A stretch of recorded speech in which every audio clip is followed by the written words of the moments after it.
దేవుని నామమునకు మహిమ కలుగును గాక. యేసుక్రీస్తు ప్రభువారి పేరట మీకందరికీ ప్రత్యేకమైనటువంటి వందనాలు తెలియజేస్తూ ఉన్నాము. దేవుణ్ణి స్తుతించుదాం. హల్లెలూయా. దేవుని పరిశుద్ధ గ్రంథములో నుండి ద్వితీయోపదేశ కాండం 33వ అధ్యాయము. దేవుని పరిశుద్ధ గ్రంథములో నుండి ద్వితీయోపదేశ కాండము 33వ అధ్యాయము మనం చూసినట్లయితే ఇక్కడ 29వ వచనాన్ని మనం చదువుకుందాం. 33వ వచనము అధ్యాయము 29వ వచనం. ఇశ్రాయేలు, నీ భాగ్యం ఎంత గొప్పది! యెహోవా రక్షించిన నిన్ను పోలిన వాడెవడు?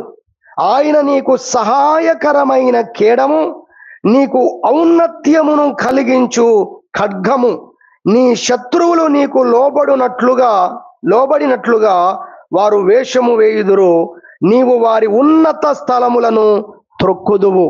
వాక్యమంతా మనం చదువుకొని ఉన్నాం. అయితే మొదటి లైన్లోనే మనకు కావలసిన అద్భుతమైన మాటలు మనకు కనబడుతున్నాయి. దేవుడు పేరు పెట్టి తన ప్రజలను పిలుస్తూ అంటున్నాడు, ఓ ఇశ్రాయేలు, నీ భాగ్యము ఎంత గొప్పది. హల్లెలూయా. ఇశ్రాయేలు అనగా మరి దేవుని యొక్క ప్రజలు అని మనం గుర్తించాలి. దేవుని యొక్క ప్రజలు, దేవుని ఆశీర్వాదాన్ని పొందినవారు, దేవుని ముఖమును చూసిన వారు, దేవుడు అనుగ్రహించు రక్షణను పొందినవారు అనే విషయాన్ని మనం జ్ఞాపకం చేసుకోవాలి. అబ్రహాము సంతానము అనేది మనం జ్ఞాపకం చేసుకోవాలి. రక్షించబడిన వారందరూ అబ్రహాము సంతానం అని మనం జ్ఞాపకం చేసుకోవాలి. జక్కయ్య ఆయన సంతానం, మనమందరం కూడా అబ్రహాము సంతానం అనగా ఇశ్రాయేలీలం. దేవునికి స్తోత్రం. హల్లెలూయా. కాబట్టి ఈ మాట దేవుడు మనతో మాట్లాడుతున్నాడు. దేవుని పరిశుద్ధ గ్రంథం చెప్తుంది, ఇశ్రాయేలు, నీ భాగ్యం ఎంత గొప్పదో నీవు గుర్తిస్తున్నావా? యెహోవా రక్షించిన నిన్ను అసలు పోలిన వాడెవడు? హల్లెలూయా.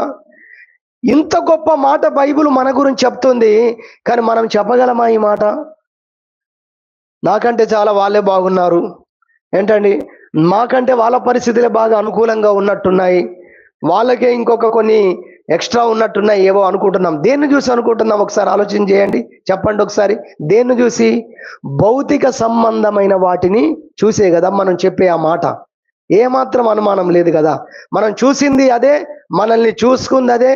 రెండింటిని కంపేర్ చేసి తేల్చిన ఫలితం కూడా ఏంటంటే ఆ భౌతిక విషయాలను బట్టి. వాక్యం చెప్పే విషయము భౌతిక విషయాలను బట్టి కాదు. హల్లెలూయా. భౌతిక విషయాలను చూసి మాట్లాడలేదు. ఎందుకు అంటే భౌతికంగా మనకు ఎన్ని ఉన్నా, ఎంత ఉన్నా, ఒక రోజు అదంతా కూడా ఏమవుతుంది? జీరో అయిపోతుంది. నిజమా కాదా? సొలొమోను వంటి రాజు ఎవరండి అసలు? సొలొమోను అనుభవించినటువంటి వైభవాన్ని ప్రపంచంలో ఇంతవరకు కూడా అసలు అనుభవించిన వారెవరు? దైవజనుడు లెక్కలు గట్టి మరీ చెప్పాడు, సొలొమోనుకున్నటువంటి సైన్యం ఈరోజు ఇండియా దేశానికి లేదు అని చెప్పాడు ఆయన.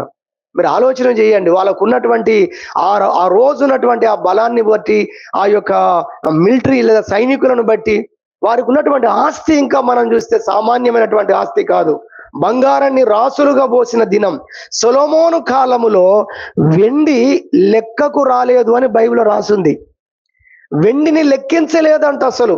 అంటే ఆ దినాల్లోనే మహా ఐశ్వర్యము కలిగిన వారుగా వారు ఉన్నారనేది ఏ రకంగా చూసినా మనకు అర్థమవుతుంది. కానీ ఆ భౌతికంగా అతడు కలిగి ఉన్నది ఏదైనా అతనికి పరలోకంలో పనిచేసిందా అంటే బైబిల్లో చూస్తే అడవి గడ్డి పువ్వు వలె కూడా అతడు అలంకరించబడలేదు. ఎంతటి ధనవంతుడైనా ఆ సమస్తాన్ని కూడా ఈ లోకంలో అతడు కోల్పోతూ ఉన్నాడు. అతడు తల్లి గర్భము నుండి ఏ విధంగా వస్తున్నాడో అలానే వెళ్ళిపోతాడని మహాజ్ఞాని, దేవుని యొక్క ప్రత్యక్ష గుడారము ఎవరి తల మీద ఉందని బైబిల్ చెప్పిందో ఆ మహాజ్ఞాని, ఆ దేవునితో సహవాసం చేసిన మహాభక్తుడు యోబు చెప్పాడు ఈ మాట. తల్లి గర్భము నుండి మనిషి ఏ విధంగా వస్తాడో తిరిగి వెళ్ళిపోయేటప్పుడు అలానే వెళ్ళిపోతాడు, కనీసం వస్త్రాలు కూడా ఉండని పరిస్థితి అనే మాట చెప్పాడు చెప్పకనే. కాబట్టి మనం ఆలోచించాలి, నిజమైన ఆశీర్వాదం ఏంటి అసలు? నిజమైన దీవెన ఏంటి అసలు? నిజమైన భాగ్యం ఏంటి అసలు? నిజమైన ధన్యత ఏంటి అసలు? మనం ఆలోచించాలి. యాకోబు ఒక రోజు ఓ రాత్రంతా ప్రార్థన చేస్తున్నాడు. ఏం ప్రార్థన చేశాడో తెలుసా? ప్రభువా, నన్ను ఆశీర్వదించు. ఒకసారి యాకోబు జీవితం చూద్దాం. ఆయనకి ఏం తక్కువ ఉంది? భార్య విషయంలో తక్కువ ఏం లేదు, మరి కుటుంబ జీవితంలో తక్కువేమి లేదు, పిల్లల విషయంలో తక్కువేమి లేదు, విస్తారమైనటువంటి ఐశ్వర్యము కలిగిన వాడుగా వస్తున్నాడు. బైబిల్లో రాయబడింది, ఒక సేనగా ఉన్నాడట అతడు. అంటే సుమారు 6,000 మంది కంటే పెద్ద బలగముతో వస్తున్నాడు యాకోబు.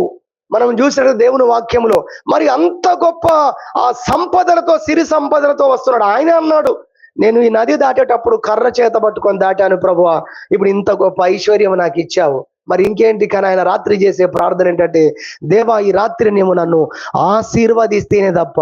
మనం అడగవచ్చు, ఇంకేం దీవించాలయ్యా, నీకు అన్ని ఉన్నాయి కదా, మేము అనుకుంటున్నవన్నీ నీకున్నాయి, ఇంకా ఆశీర్వాదం అంటావేంటి? నిజమైన ఆశీర్వాదం అంటే ఏంటో యాకోబుకు తెలుసు. అందుకే దాని కొరకు ప్రార్థన చేశాడు. అది భూ సంబంధమైన ఆశీర్వాదం గురించి కాదు, అతడు ప్రార్థన చేసింది ఆ రోజు. దేవునికి మహిమ కలుగును గాక. హల్లెలూయా. అందుకే బైబిల్లో మనం చూస్తే లవదోకియ సంఘముతో కూడా ప్రభు మాట్లాడుతున్నాడు. ఇదిగో అసలు నాకేమి కొదువా, నాకు సమస్తము సర్వ సమృద్ధిలో నేను ఉన్నాను అని ఆ సంఘం అనుకుంటుంది. కానీ ఆ సంఘానికి ఏమీ లేదని చెప్పు అని దేవుడు ప్రత్యక్షతనిచ్చాడు. అసలు నీకు ఏమీ లేదు, అసలు నువ్వు గుడ్డివాడవుగా ఉన్నావు, దౌర్భాగ్యుడవుగా ఉన్నావు. కానీ ఆ సంఘం ఏమనుకుంటుంది, ఈ ప్రపంచంలో మమ్మల్ని మించిన వారు ఎవరు లేరు, అన్ని విషయాల్లో మేము మహా ఐశ్వర్యం కలిగి ఉన్నాము అనుకుంటుంది. కాబట్టి భూ సంబంధమైన ఆస్తి ఐశ్వర్యాలు పరలోకాన్ని ఏమి అబ్బురపరచవు. పరలోకములో ఉన్న మహా ఐశ్వర్యం ముందు భూలోకము ఆస్తి అంతా కూడా ఎందుకు పనికిరాంది, అదంతా కూడా లయమైపోయేది అనే విషయం దేవుని యొక్క వాక్యం చెప్తుంది. కాబట్టి దేవుని వాక్యము చెప్తున్న మాట ఏంటంటే, ఇశ్రాయేలు, దేవుడు నీకు అనుగ్రహించిన భాగ్యము ఎంత గొప్పది, అసలు అది ఎంతో గొప్పది అన్న విషయాన్ని దేవుని యొక్క వాక్యములో చూస్తున్నాం. కాబట్టి దేవుడు మనల్ని భాగ్యవంతులుగా చేసినందుకు, లేదా దేవుడు మనల్ని ధన్యులుగా చేసిన విధానాన్ని బట్టి దేవుణ్ణి మనం స్తుతించవలసింది. మనల్ని ధన్యులుగా చేసిన దేవుడు అనేటువంటి అంశము నుండి ఈరోజు కొన్ని విషయాలు మనం నేర్చుకోబోతున్నాం. నిజానికి ఏ విషయాలతో దేవుడు మనల్ని ధన్యులుగా చేశాడు, నిజంగా మనల్ని భాగ్యవంతులుగా చేసిన ఆ అంశాలేంటి, మనం ఒకసారి జ్ఞాపకం తెచ్చుకున్నప్పుడు, అర్థం చేసుకున్నప్పుడు వాటిని బట్టి మనం దేవుణ్ణి స్తుతించడానికి, ఆరాధించడానికి వీలవుతుంది. కనుకనే ఈ వాక్యాలను మనం వింటూ ఉన్నాం. అదేవిధంగా కీర్తన గ్రంథము, కీర్తనలు మనం చూసినట్లయితే 33వ కీర్తన మనం చూసినట్లయితే కూడా మరి 12వ వచనము కనబడుతుంది. 12వ చరణం 33వ కీర్తన. ఇందాక ద్వితీయోపదేశం కావడం కూడా 33వ అధ్యాయము 29వ వచనం, కీర్తనలు కూడా 33వ అధ్యాయము అయితే చరణము 12వ చరణం. ఇక్కడ మీరు చూస్తే, యెహోవా తమకు దేవుడు కాగల జనులు ధన్యులు, ఆయన తనకు స్వాస్థ్యముగా ఏర్పరచుకొను జనులు ధన్యులు. ఎవరైతే యెహోవాను దేవుడుగా కలిగి ఉన్నారో అదిగో ఆ జనులు ధన్యులు. నిజంగా ఎవరెవరు యేసు ప్రభు యందు విశ్వాసం ఉంచారో, ఎవరు యెహోవా యందు నమ్మకం ఉంచి ఉన్నారో అదిగో ఆ జనము నిజంగా ధన్యులు, వారు ఆశీర్వదించబడిన వారు, వారు భాగ్యవంతులు అని వాక్యం చెప్పడాన్ని మనం దేవుని యొక్క పరిశుద్ధ గ్రంథంలో చూస్తున్నాం. అందుకే 33వ అధ్యాయము 1వ చరణంలో, నీతిమంతులారా యెహోవాను బట్టి ఆనందగానము చేయండి. ఆ దేవుడు మిమ్మల్ని ఏర్పాటు చేసుకున్నందుకు, మిమ్మల్ని ధన్యులుగా చేసినందుకు మీరు దేవుణ్ణి స్తుతించండి, దేవుణ్ణి ఆరాధించండి. హల్లెలూయా. ఏ పరిస్థితి కూడా మనల్ని తక్కువ చేయలేదు. ఓకే, మనం బలహీనంగా ఉన్నప్పుడు మనం బాధపడ్డ సందర్భాలు ఉండొచ్చు. మన విశ్వాసములో మనము కొదువులతో ఉన్నప్పుడు మనం కొన్నిసార్లు బాధపడ్డాము, మానవ రీతిగా మనుషులముగా విశ్వాసంలో బలహీనపడి. కానీ నిజానికి దేవుని యాంగిలో మనం చూస్తే మనము బాధపడేటువంటి పరిస్థితి ఎక్కడ కూడా లేదు. ఆఖరికి మరణముకు దగ్గర కూడా మనం బాధపడవలసిన అవసరం లేదు. దేవునికి మహిమ కలుగును గాక. హల్లెలూయా. అందుకే జయహే జయహే అనే పాట మనం పాడుకుంటాం. అందులో మరణములో సహా విజయములు నాయే. హల్లెలూయా అంటారు కదా, కింద పడ్డ కూడా నేనే గెలిచాను, చనిపోయినా కూడా, చచ్చినా కూడా నేనే గెలుస్తాను. ఎందుకంటే నన్ను నువ్వు చంపి, ఓ సాతానుడా, ఓ మరణమా, నీవు నన్ను మరణములోకి ఒకవేళ తీసుకెళ్తావేమో, ఈ భూలోకములో ఈ శరీరం నేను కలిగి ఉన్నందుకు, అయితే సావు లేని రాజ్యములోకి నన్ను నువ్వే పంపిస్తున్నావు. దేవునికి మహిమ కలుగును గాక. హల్లెలూయా. హతసాక్షులైన అనేక మంది దైవజనులు, వారిని చంపుతున్నప్పుడు దైవజనులు, పాస్టర్లు, సేవకులు చెప్పిన మాట ఏంటో తెలుసా? క్షయమైపోయే ఈ యొక్క జీవితములో నుండి, రాజ్యములో నుండి మహిమ కలిగిన దేవుని రాజ్యములోకి, చావు లేని రాజ్యములోకి ఈ రోజు నేను ప్రవేశించబోతున్నానని నవ్వుతూ వారు స్తుతిస్తూ వారు కాల్చబడ్డారు. వారు ఉరితాడు మీద ఆకాశానికి భూమికి మధ్యలో వేలాడారు గొప్ప నిరీక్షణతో. దేవునికి మహిమ కలుగును గాక. హల్లెలూయా. మన నిరీక్షణ అంతా వాడబారనటువంటిది. మనకు దేవుడు అనుగ్రహించే స్వాస్థ్యం అనేది తరిగిపోనటువంటి స్వాస్థ్యాన్ని దేవుడు మనకు పరలోకమందు ఉంచాడు. సహోదరి సహోదరుడా, దేవుడిని బట్టి మనం ఆనందించాలి, సంతోషించాలి. ఎందుకంటే లోకము దాని ఆశలు గతించిపోబోతున్నాయి. పంచభూతములు మహావేంద్రముతో లయము కాబోతూ ఉన్నాయి. ప్రపంచమంతా కూడా నశించిపోతుంది. అయితే శాశ్వతమైన జీవములో దేవుడు మనల్ని ప్రవేశింపజేయబోతున్నాడు. దేవునికి మహిమ కలుగును గాక. అందుకే ఓ ఇశ్రాయేలు, నీ భాగ్యము ఎంత గొప్పది, ఎంత గొప్పది. కొన్ని విషయాలు త్వరగా దేవుని వాక్యములోండి మనము నేర్చుకుందాం. దేవుని పరిశుద్ధ గ్రంథములో మనము చూసినట్లయితే మరి మీకా గ్రంథము చూద్దాం. 6వ అధ్యాయము. ఒక్కొక్క అంశానికి 1-2 చరణాలు మరి వాక్యాలు రిఫరెన్స్లు మాత్రమే మనం చూసుకుంటూ ముందుకు కొనసాగుదాం. దేవుని పరిశుద్ధ గ్రంథములో మీకా గ్రంథము 6వ అధ్యాయము. మీకా గ్రంథము 6వ అధ్యాయము మనం చూసినట్టయితే 7వ వచనములో ఈ విధంగా రాయబడింది. వేల కొలది పొట్టేళ్లను, వేలాది నదులంత విస్తారమైన తైలమును ఆయనకు సంతోషము కలగజేయున. నా అతిక్రమమునకై నా జ్యేష్ఠ పుత్రుణ్ణి నేను ఇత్తునా, నా పాప పరిహారమునకై నా గర్భఫలమును నేను ఇత్తునా. ఒక ప్రశ్న ఇక్కడ మనకు కనబడుతుంది. దేవుడు నా జీవితంలో చేసిన మేలులకు ఆ ప్రభువుకు నేనేమి ఇవ్వాలి? ఏ విధంగా నేను ఆ దేవుణ్ణి స్తుతించాలి? అయ్యో, ఏ విధంగా ఆయనకు నేను కృతజ్ఞతాస్తుతులు చెల్లించాలి అంటూ అక్కడ వాడినటువంటి ఒక మాట, ఒక మేలును గూర్చి ప్రస్తావిస్తున్నాడు. అది మనం ఇక్కడ చూస్తున్నాం. అదేంటంటే, నా పాప పరిహారమునకై నా గర్భఫలమును నేను ఇత్తునా. నా పాపములను దేవుడు పరిహరించినందుకై నేను ఆయనకు ఏమివ్వాలి అనే ఒక ప్రశ్న దేవుని పరిశుద్ధ గ్రంథములో మనకు కనబడుతుంది. దేవునికి స్తోత్రం చెప్పుదాం. హల్లెలూయా. మొదటి అంశముగా మనం చూసినట్లయితే, దేవుడు మన పాపములను పరిహరించి మనల్ని ధన్యులుగా చేసినందుకు దేవుని మనం స్తుతించాలి. హల్లెలూయా. భక్తుని యొక్క ఆరాధన చూడండి. వేలాది నదులంతా విస్తారమైన తైలము తీసుకొని వచ్చి, ఓ దేవుని సన్నిధిలో నేను ఆయన ముఖమును చూచేదనా, ఏ విధంగా నేను ఆయనను ఆరాధించాలి? ఎన్ని గొర్రెలను, ఎన్ని మేకలను, ఎన్నింటిని నేను సమర్పిస్తే ఆయన చేసినటువంటి మేలుకు మరి నేను సరిపోతుంది అని అతడు ఆలోచన చేస్తూ అంత కృతజ్ఞతతో నింపబడ్డాడు. అది ఆలోచించినప్పుడు ఏంటి అతడు ఆలోచించింది తెలుసుకుందంటే, నా జీవితంలో నా పాపములు నేను ఎన్నటికీ తీసివేసుకోలేను. హల్లెలూయా. సహోదరి సహోదరుడు, ఈ మానవుడు పాపముల నుండి పరిహారం పొందడం కొరకు, పాపములకు ప్రాయశ్చిత్తము కలగాలని మనిషి చెయ్యని ప్రయత్నం అంటూ లేదు. కానీ ఎన్ని ప్రయత్నాలు చేసినా, ఎన్ని కోళ్లను అర్పించినా, ఎన్ని మేకలను అర్పించినా, ఎన్ని బలులను అర్పించినా నా పాపములను అవి తొలగిస్తాయనే నిశ్చయత నిజానికి మనిషికి ఈ రోజు వరకు వాటిలో నేలేదు.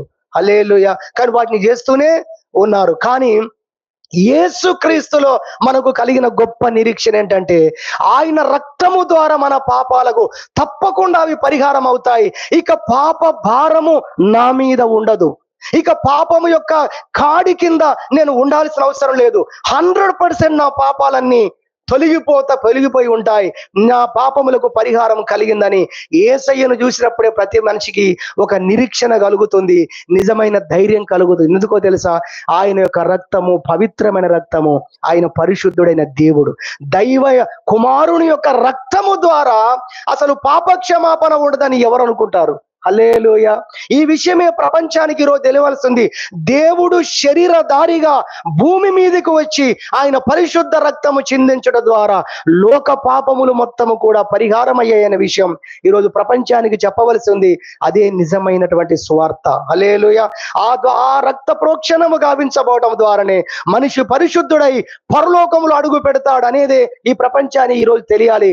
తెలియక అనేకమైన నదుల్లో మునుగుతున్నారు. తెలియక అనేకమైనటువంటి ఆ ప్రాయశ్చిత్తము కొరకు అనేకమైన కార్యక్రమాలు చేస్తున్నారు. అయితే దేవుని పరిశుద్ధ గ్రంథము మనకు చెబుతున్న మాట ఏంటంటే, 1 యోహాను పత్రిక 1వ అధ్యాయము 7-9 వచనాల్లో, యేసుక్రీస్తు యొక్క రక్తము మీ ప్రతి పాపమును కడిగి పవిత్రపరచును. హల్లెలూయా. మిమ్మల్ని పరిశుద్ధపరుస్తున్నది అనే విషయాన్ని దేవుని వాక్యంలో చూస్తున్నాం. నిజమే, ఒకవేళ ఆ పాపములను కనుక మనము ఉండి ఉన్నట్లయితే రోమాపత్రిక 6వ అధ్యాయం 23వ వచనం చెప్తుంది, పాపము వలన వచ్చే జీతము అది మరణము, రెండవ మరణము, నరకము. ఈరోజు మనుషులకు ఎంత ఆస్తి ఉన్న వారికి సమాధానము లేదు, ఎంత ఆహారము తిన్నా వారికి నెమ్మది లేదు. కారణం ఏంటో తెలుసా? పాపము వారి జీవితంలో ఉన్న కారణాన్ని బట్టి దావీదు అంటాడు, దేవా అతడు పాపం జీవితంలో ఒకే ఒక్క తప్పు చేశాడు, మరణకరమైన తప్పు ఒక్కటే చేశాడు. ఆ ఒకే ఒక్క పాపం చేసిన దినాల్లో ఎంతగా అతని జీవితంలో నలిగిపోయాడో 51వ అధ్యాయము కీర్తనలు మనం చూస్తే మనకు అర్థమవుతుంది. 51వ కీర్తన అంటాడు, దేవా నా పాపం ఎల్లప్పుడూ నా ఎదుటనే ఉన్నది. మన సాక్షి అపవిత్రపరచబడిపోయింది, మన సాక్షి నిత్యము వేధిస్తుంది. ఈ పాప భారము నుండి నన్ను విడిపించేవాడెవడు అంటాడు. రోమాపత్రిక 7వ అధ్యాయంలో చూస్తే అక్కడ అంటాడు, అయ్యో నేనెంత దౌర్భాగ్యుడను. ఎందుకు? ఇదిగో పాపము నాలో నివసిస్తుంది, పాపము చేస్తున్న పరిస్థితుల్లో నేనున్నాను, ఓ పాపిగా నేనున్నాను, నేనెంత దౌర్భాగ్యుడను. అయితే గొప్ప శుభవార్త, యేసు క్రీస్తులో నువ్వు ధన్యుడవవుతున్నావు. హల్లెలూయా. ప్రభువు మనల్ని ధన్యులుగా చేశాడు. ఇదిగో మన పాపములన్నింటినీ కూడా ఆయన పరిహరించి ఆయన మనల్ని ధన్యులుగా చేశాడనే విషయాన్ని మనం నేర్చుకుంటున్నాం. కీర్తనలు 32వ కీర్తన ఒక్కసారి చూడండి, ఇక్కడ రాయబడింది ఆ మాట. 32వ కీర్తన మొదటి చరణం, తన అతిక్రమములకు పరిహారము నొందినవాడు. బైబిల్ తీసేవారు చూడండి, తన అతిక్రమములకు పరిహారము నొందినవాడు, తన పాపమునకు ప్రాయశ్చిత్తము నొందినవాడు ధన్యుడు. ఎవరు ధన్యులు? ఓ కారు ఉంటే ధన్యుడు, బిల్డింగ్ ఉంటే ధన్యుడు, గవర్నమెంట్ ఉద్యోగం ఉంటే ధన్యుడు, దీర్ఘాయుషు కలిగి భూమి మీద బతికితే ధన్యుడు, ఏ కష్టం లేకుండా చాలా హ్యాపీగా బతికితే వాడండి ధన్యుడు అనుకుంటుంది లోకము. దేవుని వాక్యం చెప్తుంది, తన పాపములకు ప్రాయశ్చిత్తము నొందినవాడు ధన్యుడు. హల్లెలూయా. తన అతిక్రమములకు పరిహారము నొందినవాడు ధన్యుడు. యేసు క్రీస్తునందున మనము మన పాపములకు పరిహారము జరిగింది. దేవునికి మహిమ కలుగును గాక. హల్లెలూయా. మన పాపములన్నిటినీ ఆయన అగాధములో పడవేశాడని బైబిల్లో రాయబడింది. ఆయన మరి ఎన్నడూ వాటిని జ్ఞాపకము చేసుకొనడు అనేటువంటి మాట కూడా దేవుని యొక్క పరిశుద్ధ గ్రంథములో మనం చూడగలుగుతున్నాం. మన పాపములన్నింటికి ఆయన ప్రాయశ్చిత్తం చేశాడని కూడా దేవుని యొక్క పరిశుద్ధ గ్రంథం చెబుతుంది. 1 యోహాను పత్రిక 4వ అధ్యాయము మీరు చూసినట్లయితే 10వ వచనం చాలా శక్తివంతమైన వాక్యం ఇది. 1 యోహాను పత్రిక 4వ అధ్యాయము 10వ వచనం మీరు చూస్తే, మనము దేవుని ప్రేమించితిమని కాదు, తానే మనలను ప్రేమించి, ఇదిగో చూడండి, మన పాపములకు ప్రాయశ్చిత్తమై ఉండుటకు తన కుమారుణ్ణి పంపెను. యేసు క్రీస్తుని ఎందుకు పంపాడు? యేసు క్రీస్తుగా ఈ లోకములోకి దేవుడు ఎందుకు వచ్చాడు అంటే దేవుని వాక్యం చెప్తుంది, మన పాపములకు ప్రాయశ్చిత్తం చేయడానికి యేసు క్రీస్తు ఈ లోకములకు వచ్చాడు, లేదా దేవుడు యేసు క్రీస్తుగా ఈ లోకంలోకి వచ్చాడు. ఎందుకు వచ్చాడు? మన పాపములకు ప్రాయశ్చిత్తము చేయడానికి. అదే మనము అనుభవించిన వారంగా ఈ రోజు నిలబడి ఉన్నాం దేవునికి సాక్షులంగా. హల్లెలూయా. నా పాపములు పరిహారం అయ్యడానికి గుర్తు ఏంటంటే యేసు ప్రభు శిలువ మీద వేలాడబడి ఉన్నాడు. హల్లెలూయా. ఆయన ఎవరి పాపముల కొరకు? ఇదిగో నా పాపముల కొరకు, ప్రపంచ పాపముల కొరకు ఆయన శిలువ యాగం చేశాడు, రక్తమును చిందించాడైతే ఆయన యొద్దకు వచ్చి ఆయన రక్తములో కడగబడిన మన గురించి దేవుని వాక్యం చెప్తుంది, మీరు ధన్యులు. అందరి కోసం ఆయన రక్తము కార్చాడు, అందరి కోసం త్యాగం చేశాడు. కానీ ఎంతమంది ఆ ధన్యతను సంపాదించుకున్నారు అనేది మనం చూస్తే చాలా తక్కువ మంది. మరి సంపాదించుకున్న వారికి ఎంత సంతోషం ఉండాలి, ఎంత కృతజ్ఞత ఉండాలి. మీకా భక్తులు చూడండి, దేవా నా గర్భఫలము నేను ఇస్తున్నా, వేలాది నదులంతా విస్తారమైన తైలం తీసుకొని వస్తున్నా, వేల కొలది పొట్టేళ్ళు తీసుకొని వచ్చి నేను నీకు కృతజ్ఞతాస్తుతులు చెల్లించుదునా, నేను ఎలా చేసి నీ రుణము నేను తీర్చుకోను, ఎందుకంటే ఇదిగో నా పాపములను నీవు పరిహరించి ఉన్నావు. హల్లెలూయా. ఒకవేళ మనిషి పాపములో ఉండి గనక చనిపోయి ఈ లోకములో తన ఆఖరి శ్వాస విడిచినట్టయితే ఆ మనిషి యొక్క పరిస్థితి ఎంత భయంకరము, ఆ మనిషి యొక్క పరిస్థితి ఎంత భయంకరం అంటే నిత్యము మరణించేటువంటి ఆ నరకములో ఆ మనిషి యుగ యుగాలు ఉండేటువంటి పరిస్థితి. దాని నుండి దేవుడు తప్పించబడడానికి మన పాపములు పరిహరించాడు. కాబట్టి దాన్ని బట్టి మనందరం కూడా దేవుణ్ణి స్తుతించి మనం ఆరాధించాలి. మన పాపములను ఆయన తొలగించి మన పాపములను ఆయన పరిహరించినందుకు ఆయన పరిహరించి మనల్ని ధన్యులుగా చేసినందుకు దేవుని స్తుతించాలని దేవుని యొక్క వాక్యము ద్వారా మనము నేర్చుకోగలుగుతున్నాం. అదేవిధంగా రెండవదిగా చూసినట్లయితే దేవుడు మనల్ని ఇంకా ఎలా భాగ్యవంతులుగా చేశాడంటే, మనం పాపముతో ఉన్నప్పుడు దేవునికి మనకు డిస్టెన్స్ ఉంది, ఆ దేవునికి మనకు దూరం ఉంది. అయితే మన పాపములన్నింటినీ ఆయన క్షమించి మనల్ని పరిశుద్ధపరిచి దేవుడు ఏం చేశాడు తెలుసా? తనతో మనల్ని ఉంచుకున్నాడు. హల్లెలూయా. ఆయనతో మనకు సహవాసం ఇచ్చి మనల్ని ధన్యులుగా చేశాడు. దేవుని వాక్యంలో మనం చూసినట్లయితే మొదటి రాజుల గ్రంథం 10వ అధ్యాయము మీరు చూసినట్లయితే, మొదటి రాజుల గ్రంథము 10వ అధ్యాయము మీరు చూసినట్లయితే అక్కడ దేవుని పరిశుద్ధ గ్రంథంలో కనబడుతున్న మాట మనం చూస్తాము. సొలొమోను గూర్చి రాయబడ్డ మాట మనం అక్కడ చూస్తాము. షేబా దేశపు రాణొచ్చి సొలొమోను దగ్గర ఉన్న మనుషుల గురించి చెప్తుంది. నీ జనులు భాగ్యవంతులు, నీ ముందర ఎల్లప్పుడూ నిలిచి నీ జ్ఞానవచనములను వినుచుండు, నీ సేవకులు భాగ్యవంతులు. షేబా దేశపు రాణొచ్చి చెప్తుంది, సొలొమోను రాజుకు దేవుడు ఇంత జ్ఞానం ఇస్తే, ఈ జ్ఞానాన్ని వింటూ, ఈ జ్ఞానవచనాలు వింటూ, పరలోక సంబంధమైన ఈ సత్యాలను వింటున్న మీరు ఆ సేవకులను చూసి చెప్తుంది, అయ్యా మీరంతా భాగ్యవంతులయ్యా, మీ జీవితాలు ధన్యమయ్యాయని షేబా దేశపు రాణి చెప్తుందని. ఎందుకు? ఆ మహాజ్ఞాన వాక్కులను వినేటువంటి ఆ చోట వారు ఉన్నారు, ఆ సొలొమోను దగ్గర వారు ఉన్నందుకు ఆ మాటలు ఆమె చెబుతున్నట్టుగా మనం చూస్తున్నాం. ఈ వాక్యం నేను ఎందుకు చూపిస్తాను ప్రతిసారి ఇలాంటి సందర్భం వచ్చినప్పుడు అంటే, మరి సొలొమోను దేవుడు ఒక మనిషికి జ్ఞానం ఇస్తే, పరలోక మర్మాలు తెలియజేస్తే, ఆ వ్యక్తి ముందు కూర్చొని వింటేనే వారు భాగ్యవంతులవుతే, దేవుని దగ్గర కూర్చొని వినేవారు ఇంకెంత భాగ్యవంతులవుతారు. హల్లెలూయా. కనుక దేవుని సన్నిధిలో మనల్ని ప్రభు ఉంచిన విధానాన్ని బట్టి, ఆయన సన్నిధిని మనకు అనుగ్రహిస్తున్న విధానాన్ని బట్టి మనం ఎంతగానో భాగ్యవంతులము. ఆ విధంగా ఆయన సన్నిధిని మనకు అనుగ్రహించడం ద్వారా మనల్ని భాగ్యవంతులు చేశాడు అన్న విషయాన్ని రెండవదిగా జ్ఞాపకం చేయడానికి ఇష్టపడుతున్నాం. ఆ వాక్యం కూడా బైబిల్లో మనం చూడొచ్చు. జకర్యా గ్రంథము 3వ అధ్యాయము, జకర్యా గ్రంథము 3వ అధ్యాయము చూస్తే 8వ వచనములో చివర్లో రాసింది, లేదా మరి 8వ వచనములో పైన లైన్, 7వ వచనం అండి, 8వ వచనం ఉంది కదా, దాని పైన లైన్ చూడండి. దాని పైన లైన్ చూస్తే, ఇక్కడ నిలవబడు వారికి కలిగినట్టుగా నా సన్నిధిని నిలుచు భాగ్యము నీకిత్తును. 7వ వచనం చివర్లో ఉంది ఆ మాట చూడండి. నా సన్నిధిని నిలిచే, ఏంటంటే అది అందరూ చదవండి. నా సన్నిధిని నిలిచే అది భాగ్యము. సొలొమోను దగ్గర ఉండడమే గొప్ప భాగ్యమని షేబా దేశపు రాణి స్టేట్మెంట్ ఇచ్చిందండి. రాజులు ప్రశంసిస్తున్నారు, ఓ నీ సన్నిధానంలో ఉండేవారు ఎంత గొప్పవారని. నేను అంటున్నా, ఆ జీవము గల దేవుని సన్నిధిలో ఈరోజు మనం ఉండి ప్రార్థన చేయగలుగుతున్నాం, ఆయనకు మనం మొరపెట్టుకోగలుగుతున్నాం. ఆయన మనతో సహవాసం చేస్తున్నాడు, మనం ఆయనతో సహవాసం చేస్తున్నాం. 1 కొరింథీ పత్రిక 1వ అధ్యాయము 3 నుంచి 7 వచనాలు చూస్తే, తనతో సహవాసము చేయుటకు దేవుడు మిమ్మల్ని పిలిచి ఉన్నాడని రాసింది అక్కడ. దేవునికి మహిమ కలుగును గాక. ఎంత గొప్ప విషయం అండి. ప్రభువు ఆయనతో సహవాసం చేయడానికి మనల్ని పిలుస్తున్నాడు. దేవుని పిల్లలకున్న భాగ్యం ఏంటో తెలుసా? ఆ దేవునితో సహవాసం ఉన్నందున ఈ రోజు నేను నీ గురించి దేవునితో నేను మాట్లాడబోతున్నాను. హల్లెలూయా, హల్లెలూయా.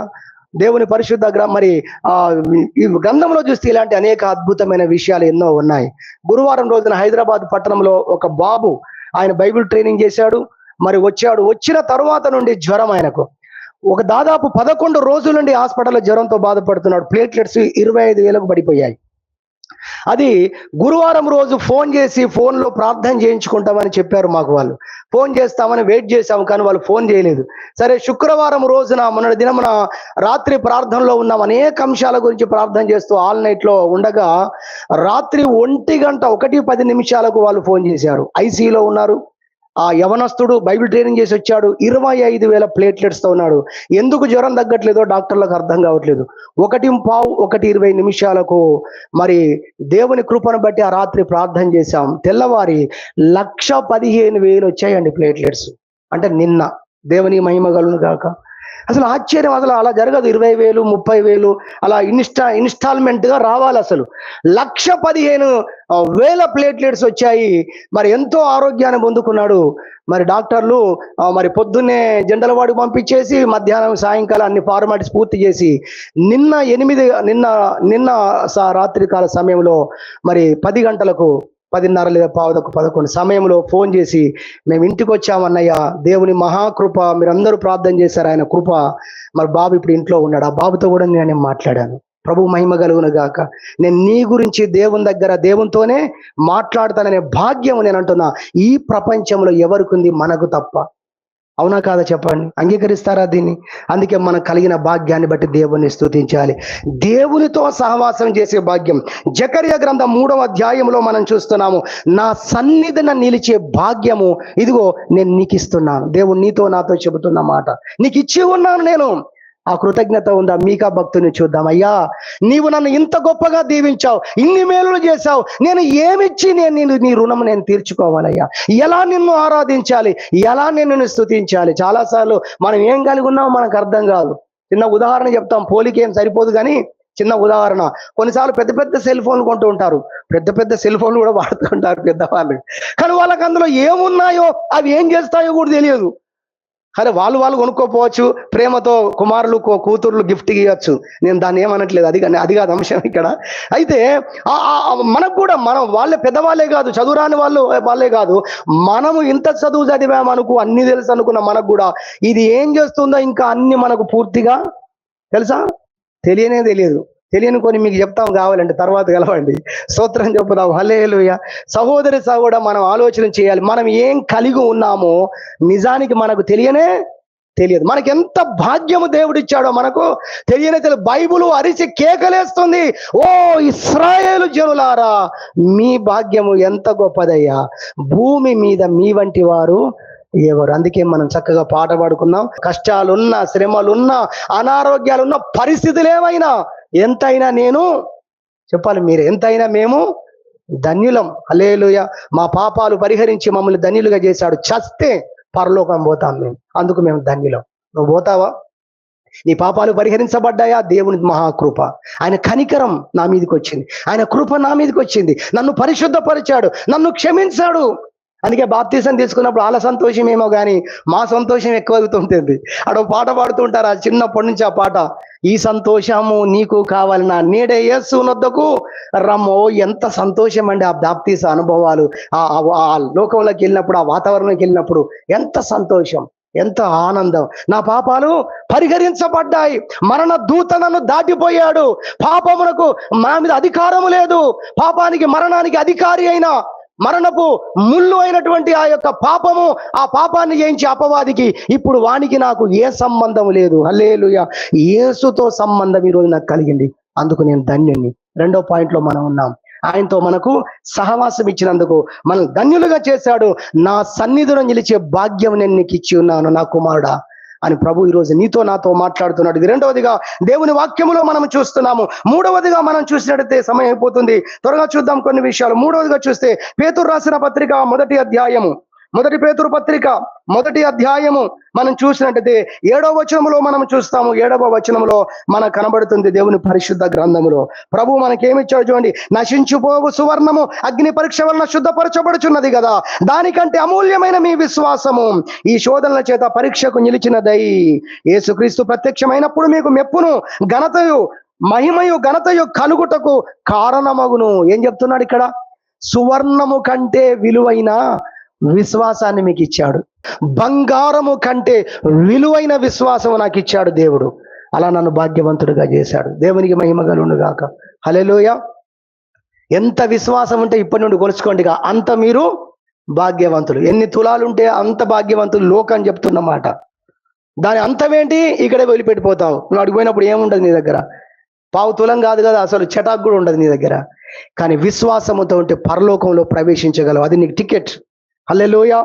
విశ్వాసం అనే గొప్ప వరాన్ని దేవుడు నాకు ఇచ్చాడు, విశ్వాస ఫలము దేవుడు నాకు ఇచ్చాడు. అలా నన్ను దేవుడు ఏం చేశాడు? భాగ్యవంతులుగా చేశాడు. దేవుని వాక్యంలో చూద్దాం, 2 పేజీలు తిప్పండి. యాకోబు పత్రిక 2వ అధ్యాయము, యాకోబు పత్రిక 2వ అధ్యాయము 5వ వచనం మనం చదువుకుందామండి. చదవండి ఎవరైనా తీస్తే త్వరగా. 2:5. నా ప్రియ సహోదరులారా ఆలకించుడి, ఈ లోక విషయములో దరిద్రులైన వారిని అదిగో చూడండి, విశ్వాసమందు భాగ్యవంతులుగాను తన్ను ప్రేమించు వారికి తాను వాగ్దానము చేసిన రాజ్యమునకు వారసులుగా ఉండుటకు దేవుడు ఏర్పరుచుకున్నాడు. ఇది మీరు గ్రహిస్తున్నారా? ఒక్కసారి ఆలోచించండి అంటుంది వాక్యం. దేవునికి మహిమ కలుగునగాక. ఎవరట? విశ్వాసములో వారిని భాగ్యవంతులుగా చేసేశాడు. వారు బయటికి ఎలా ఉన్నారు? వారు దరిద్రులుగా ఉన్నారు. వాళ్ళు ఏమీ లేని వారుగా ఉన్నారు. కానీ పరలోకం వారికి సెల్యూట్ చేస్తుంది. పరలోకం దేవదూతలు వారిని హానర్ చేయడానికి రెడీగా ఉన్నారు. వారిని ఎదుర్కోవడానికి రెడీగా ఉన్నారు. ఒకటి చూపెట్టాను బైబిల్లో, మేము ఎప్పుడు గుర్తుపెట్టుకుంటామంటే, లాజర్ను తీసుకొని పోవడానికి దేవదూతలు వచ్చారట భూమి మీదకి. దేవునికి మహిమ కలుగునుగాక. ధనవంతుడు పాతి పెట్టబడ్డాడు, ఏమి లేదు మ్యాటరు. కానీ ఆ యొక్క ధనవంతుడు ఇంటి వాకిట పడి ఉన్న లాజరు ఈ లోకంలో మృతి చెందినప్పుడు, నిద్రించినప్పుడు అతన్ని తీసుకొని పోవడానికి పరలోకం నుంచి ఏంజెల్స్ భూమికి దిగి వచ్చారు. దేవదూతల చేత కొనిపోబడ్డాడు విశ్వాసములో ఉన్నటువంటి వ్యక్తి. హల్లెలూయా. దేవుని యందు విశ్వాసం ఉంచిన వ్యక్తి. కాబట్టి దేవుడు మనకు విశ్వాసాన్ని అనుగ్రహించి ఆయన మనల్ని భాగ్యవంతులుగా చేశాడు అన్న విషయాన్ని ప్రభు పేరట మరి ఈ వాక్యము ద్వారా మీకు జ్ఞాపకం చేస్తున్నాం. ఇలా దేవుడు ఆత్మ సంబంధమైనవి అనేకము దేవుడు మనకిచ్చాడు. ఈ విశ్వాసాన్ని గురించి అంటాడు, అపవాది విసిరే అగ్ని బాణములను చల్లార్పుటకు మీరు శక్తిమంతులుగా మారగలుగుతున్నారు ఈ విశ్వాసాన్ని బట్టి. విశ్వాసం అనే డాలు అనే మాట చెప్పాడు. అదేవిధంగా నిరీక్షణ. ఈరోజు ఎంత నిరీక్షణ ఉంది ఈరోజు మనకు. ఏ పరిస్థితుల్లోనైనా ఒక నిరీక్షణ ఉంది. మన నిరీక్షణ ఎన్నడూ కూడా సిగ్గు మనల్ని పరచదు. ఎవరి మీద ఉంది మన నిరీక్షణ? డబ్బు మీద కాదు, మనుషుల మీద కాదు, అధికారుల మీద కాదు, వాస్తువుల మీద కాదు, తిథుల మీద, నక్షత్రాల మీద కాదు, వారాల మీద కాదు. 2026 నేను గొప్పవాన్ని అయిపోతాననేది కానే కాదు. మన విశ్వాసం యేసుక్రీస్తునందు ఉన్నది. హల్లెలూయ. అందుకే బైబిల్ చెప్తుంది, నీ విశ్వాసం ఎన్నడూ వాడిపోదు, నీ నిరీక్షణ ఎన్నడూ ఓడిపోదు. ఎందుకంటే ఎవరి మీద విశ్వాసం ఉంచాలో, ఎవరి కొరకు నువ్వు కనిపెట్టుకోవాలో, ఎవరి మీద నిరీక్షణ ఉంచాలో ఆ దేవుని మీదే నువ్వు నిరీక్షణ పెట్టుకొని ఉన్నావు. కాబట్టి ఆ దేవుడు ఎన్నడూ ఓడిపోడు. ఇక నీకు కూడా డోకా లేదంటుంది వాక్యం. హల్లెలూయా. నిరీక్షణ ఇచ్చాడు, విశ్వాసాన్ని ఇచ్చాడు దేవుడు. ఇలా అనేకమైన ఆత్మ సంబంధమైన అనేక ఈవులతో మనల్ని నింపి మనల్ని ఏం చేశాడు? దేవుడు ధన్యులుగా చేశాడండి. హల్లెలూయా. భాగ్యవంతులుగా చేశాడు. అందుకని దేవుని మనం స్తుతించి దేవుని మనము ఆరాధించాలని దేవుని యొక్క వాక్యము ద్వారా మనం నేర్చుకోగలుగుతున్నాం. నేను మిగతా చదివినట్టుగా చెప్తాను, సమయం అయిపోయింది.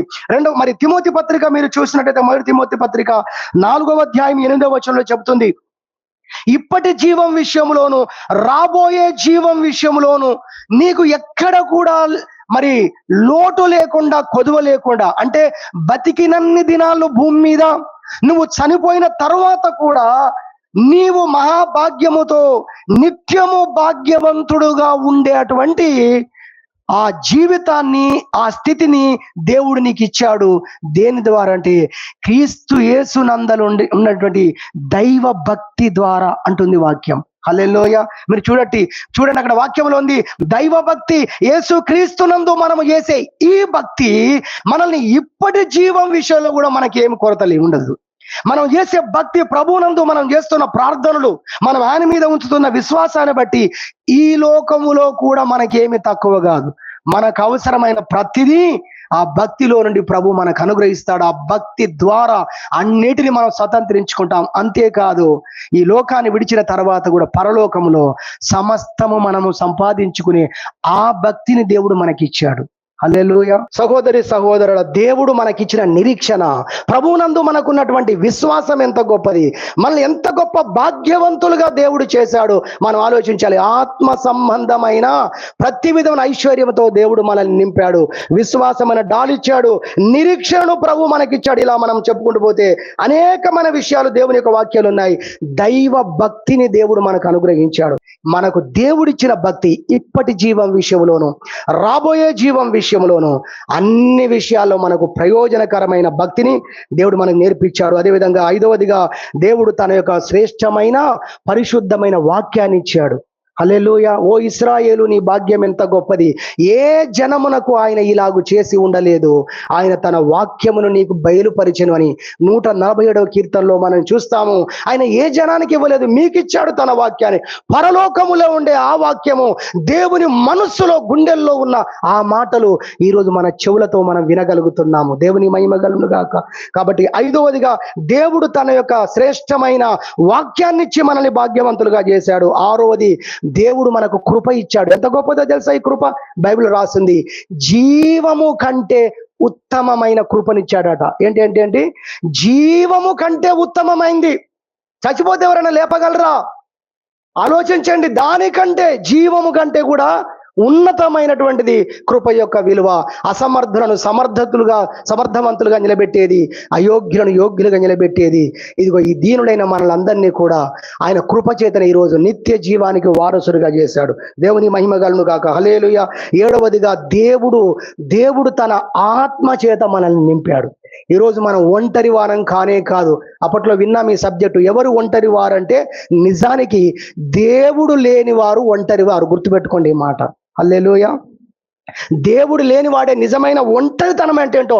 అందరున్నా అనుభవిస్తాడు, అందరున్నా నాకు భయం అవుతుంది అంటాడు, అందరున్నా ఏడ్చి కూలిపోతూనే ఉంటాడు. కానీ దేవుడున్నవాడు ఎవ్వరూ లేకపోయినా ధైర్యంగా ఉంటాడు. కాబట్టి దేవుడు తన ఆత్మ చేత మనల్ని నింపి మనల్ని భాగ్యవంతులుగా చేసి ఉన్నాడన్నది 7వదిగా జ్ఞాపకం చేస్తున్నాం. చివరి మాట 8వది. చివరిది ఏంటంటే, మనం చనిపోతే కూడా మనకు పరలోక రాజ్యాన్ని దేవుడు సిద్ధపరిచి ఉంచాడు. అందుకే మరణములో సహా విజయములు నావే అని భక్తులు పాట రాశారు. జయ హే జయ అనే దాంట్లో. సమయం లేదు, పాట పాడేవాడిని, ఆ లైన్ పాడేవాడిని. కానీ గుర్తుపెట్టుకోండి, మరణము కూడా మనల్ని ఏం చేయలేదు.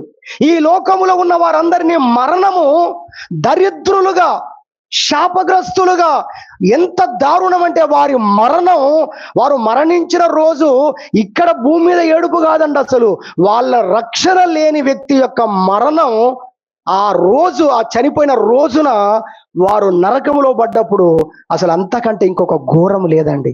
అందుకే కదా దేవుడు మానవుడిగా దిగి వచ్చి రక్త మాంసములు ధరించుకొని ఆఖరి బొట్టు వరకు రక్తం కార్చాడండి. అంత ఘోరం నరకం.